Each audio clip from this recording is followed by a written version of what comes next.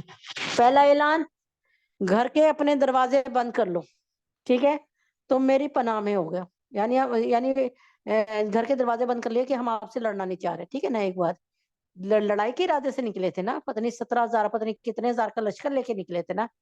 دوسرا کام کیا کرو, حرم میں پناہ لے لو, آ کے تم میری پناہ میں ہو, یعنی اللہ کی پناہ میں ہو. تیسری بات, ابو سفیان کے گھر میں پناہ لے لو, ابو سفیان کے گھر میں پناہ لے لو. اب لوگوں کو پتا تھا ابو سفیان تو ہمارا ہے, یعنی ابو سفیان, لوگوں کو کیا پتا تھا کہ ابو سفیان تو ہمارے ہیں, کہیں اور نہیں جا رہے, ابو سفیان تو ہمارے ہیں. کیا کس کے ہیں؟ ابو سفیان ہمارے ہیں. تو ابو سفیان کے گھر میں پناہ لینے سے کیا مراد ہے کہ یعنی اگر تم اللہ تعالیٰ کے نبی اکرم صلی اللہ علیہ وسلم کیا بتانا چاہ رہے تھے, ابو سفیان اس وقت دنیا کے یعنی مکہ کے سب سے بڑے, ابو سفیان اس وقت مکہ کے سب سے بڑے وہ تھے, کیا کہتے ہیں, سردار تھے, یعنی سب سے بڑے سرداروں میں سے نا ایک سردار تھے.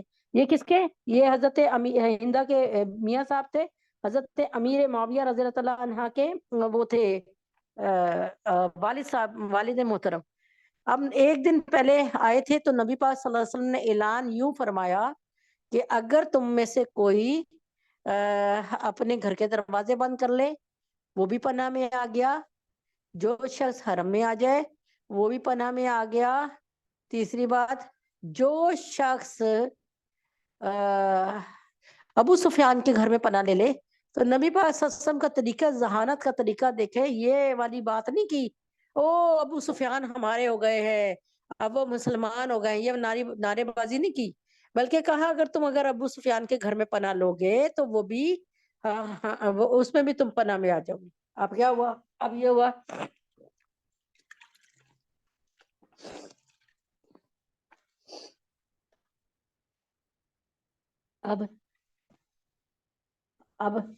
اب یہ ہوا کہ یہ 4 اعلان کیے, تیسرا اور ایک یہ تھا, چوتھا اعلان, 3 بتائے نا میں نے آپ کو. چوتھا اعلان تھا کہ اس کے بعد کوئی لڑنا چاہتا ہے تو بھیا آ جائے, یعنی اب کوئی لڑنا چاہتا ہے تو آ جائے, بھی تیار ہیں ہم. یعنی 4 اعلان ہوئے اور چاروں اعلان کے بعد نا کوئی ایسی خاص نفری نہیں آئی, لوگوں نے اپنے دروازے بند کر لیے اور اپنے گھروں میں رہ گئے. اور تو نبی پاک 3-4 گھنٹے بعد عورتوں نے اپنے میاں سے کہا جا کے دیکھو تو صحیح کہ کیا ہے, کسی کی چیخو پکار کی آواز نہیں سنائی دے رہی. یعنی وہ یہ سمجھ رہے تھے کہ عرب کے جاہل لوگوں کی طرح نبی اکرم صلی اللہ علیہ وآلہ وسلم بھی جو ہے کافروں کو کاٹ رہے ہوں گے, مار رہے ہوں گے, لیکن آواز کوئی نہیں آ رہی.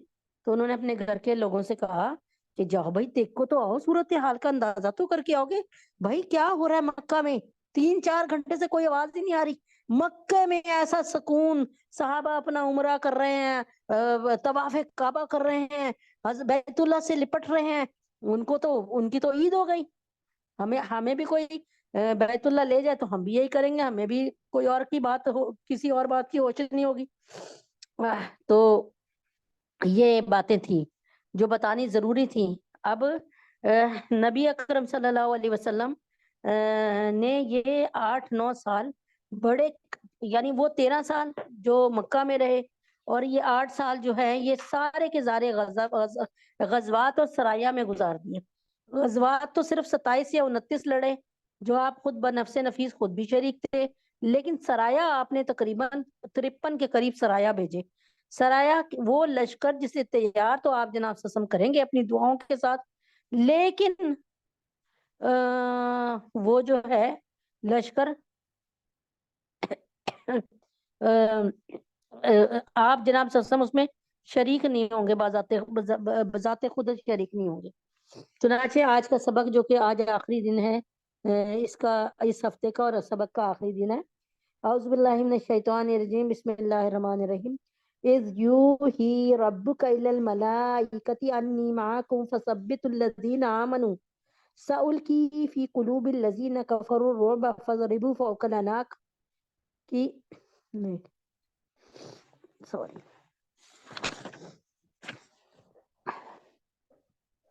اعوذ باللہ من الشیطان الرجیم، بسم اللہ الرحمن الرحیم۔ یہاں پہ اللہ تبارک تعالیٰ یہ فرما رہے ہیں کہ کما خرجک ربک من بیتک بالحق وان فریقا من المؤمنین لکارہون، جیسا آپ کے رب نے آپ کے گھر سے یعنی مدینے سے مصلحت کے ساتھ آپ کو روانہ کیا، اور مسلمانوں کی ایک جماعت اس کو گراں سمجھتی تھی، یعنی مسلمانوں کی جماعت یہ چاہ رہی تھی کہ اللہ تعالیٰ نے دو میں سے ایک پارٹی پر جب ہم کو فتح دینے کا وعدہ کر لیا ہے تو بھائی ہم آسانی کو کیوں نہ چنیں، ہم پہلے آسانی کو چن لیں پھر مشکل کو چن لیں، یعنی پہلے ہم جا کر حضرت ابو سفیان کے لشکر کو لوٹ لیں، 50,000 دینار مل جائیں، اور پھر ہم کیا کہتے ہیں ابو جہل کے لشکر سے لڑیں تاکہ ہمارے پاس پیسے بھی آ جائیں اور 1,000 اونٹ بھی آ جائیں، گھوڑے بھی آ جائیں، تو یعنی ہمیں فائدہ ہو جائے گا نا۔ تو اللہ تبارک تعالیٰ کچھ اور چاہتے تھے، اللہ تبارک تعالیٰ چاہتے تھے کہ اب جو ہے لڑائی ہو، تاکہ اتنی دنوں سے جو مسلمان پٹ رہے ہیں اور کفار یہ سمجھتے تھے، وہی سیم بات ہے، خدا کی جانتا ہے، اگر غور کریں کہ فلسطین کے مسلمان کس طرح 75 سال سے جب چاہے یہ یہودی آتے تھے، صہیونی آتے تھے، جس لڑکی کو چاہے اٹھا کے لے جاتے تھے اور اس کے ساتھ غلط کام کرتے تھے، جس لڑکے کو چاہے اٹھا لیتے تھے، جس بچے کو چاہے اٹھا کے لے کے جاتے تھے، ان کی منوپلی تھی۔ لیکن 75 سال بعد یہ زندگی میں پہلا موقع آیا جب اللہ تبارک تعالیٰ نے الحمدللہ رب العالمین یہ کام کیا۔ بے شک بہت زیادہ وہ ہو رہی ہیں، اموات ہے، سب کچھ ہے، 20-21 ہزار تک اموات پہنچ گئی، لیکن جیسے کہ ایک عورت نے خواب میں دیکھا کہ شروع میں جنگ کے کہ وہ بہت روئی کہ اس سے طرح اس کا بیٹا یا پتہ نہیں کون مر گیا ہے، تو نبی اکرم صلی اللہ علیہ وسلم کو مسجد اقصیٰ میں انہوں نے بیٹھے ہوئے دیکھا، انہوں نے اپنا خواب بیان کیا کہ میں نے دیکھا کہ نبی پاک صلی اللہ علیہ وسلم مسجد اقصیٰ میں بیٹھے ہوئے اور مسجد اقصیٰ میں بیٹھے ہیں، اور نبی پاک صلی اللہ علیہ وسلم کے ساتھ ایک بہت بڑی جماعت ہے۔ نبی پاک صلی اللہ علیہ وسلم سے اس نے شکایت کی کہ یا رسول اللہ دیکھیں گے کیا ہو رہا ہے، آپ کے نبی نے فرمایا یہ بہت بڑی کامیابی ہے، شہادت ہے، ذالک فوز العظیم، یہ بہت بڑی یعنی کامیابی ہے، ایک دفعہ نہیں، 2 دفعہ نہیں، 3 دفعہ ہوا، تینوں دفعہ اللہ کے نبی نے فرمایا ذالک الفوز العظیم، یہ بہت بڑی کامیابی ہے، یہ جو شہادتیں ہو رہی ہیں نا یہ بہت بڑی کامیابی ہے، شہادت ہے مطلوب مقصود مومن، نہ مال غنیمت نہ کشور کشائی، دو عالم سے بیگانہ کرتی ہے دل کو، عجب چیز ہے لذت آشنائی۔ تو کہنے کا کیا مقصد ہے،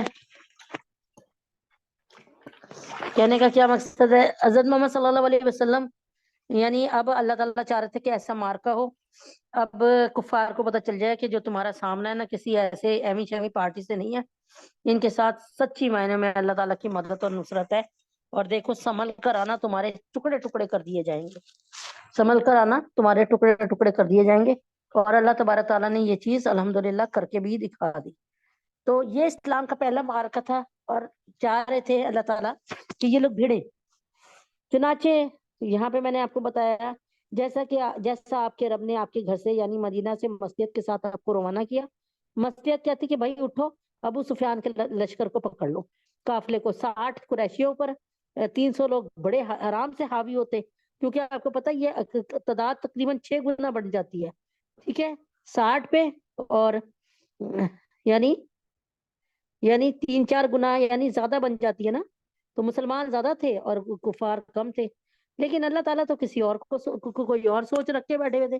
آپ چاہ رہے تھے کہ وہ قافلے، یعنی ابو جہل تو ابو سفیان تو نکل گئے، انہوں نے جو دوسری پارٹی کو بلایا ابو جہل کی کہ لڑو آ کے، مسلمانوں کا قلع کما کرو، ختم کرو نعوذ باللہ نبی پاک صلی اللہ علیہ وسلم کو، اور ختم کرو نعوذ باللہ مسلمانوں کو. یہ ٹنٹنا، یہ شوکا، شوکا یعنی یہ کانٹا ہی نکال دو، ختم کر دو، یہ کانٹا نکال دو، شوکا کانٹا.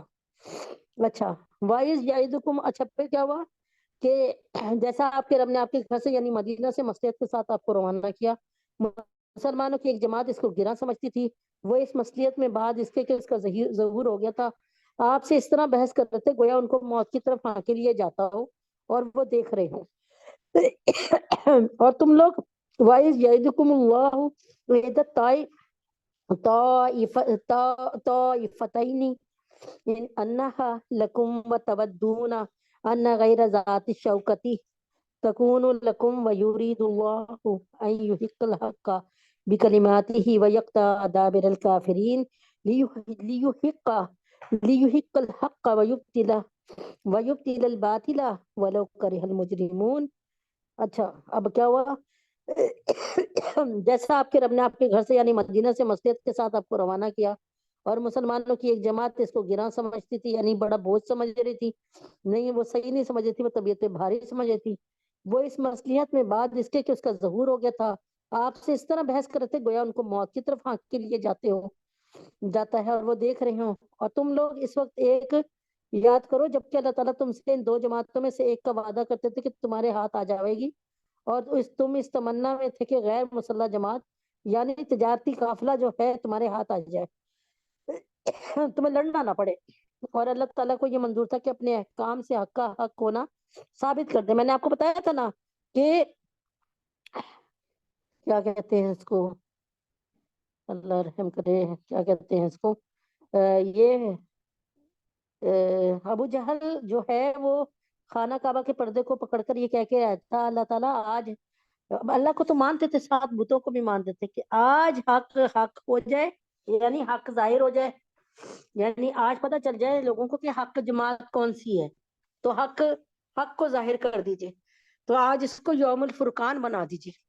اللہ تعالیٰ بھی چاہ رہے تھے کہ حق اور باطل کو علیحدہ علیحدہ کی جائے، یعنی یہ پتہ چل جائے، کیونکہ یہ نبی اکرم صلی اللہ علیہ وسلم کے لیے بکواس کرتے تھے کفار کہ یہ محمد صلی اللہ علیہ وسلم ہمارے درمیان میں ایسا آیا ہے جس نے اپنوں کو اپنوں سے جدا کر دیا، بیٹے کو مسلمان بنا لیا، بیٹا گھر سے چلا گیا باپ سے لڑ کر، یعنی باپ نے اس کو نکال دیا، اور بھائی کو بھائی سے جدا کر دیا، بیٹے کو بیٹے سے جدا کر دیا. تو کیا کہا انہوں نے کہ یہ ایک پتہ نہیں کیا نیا مذہب لے کے آ گیا، اور نیا مذہب لے کر آیا، اور اس نے کیا کیا کہ اب اس نے جو سینکڑوں سال کی بت پرستی ہے اس کے خلاف یہ اتنا لوگوں کو کر چکا ہے، اور ایک اللہ کی طرف دعوت دے رہا ہے.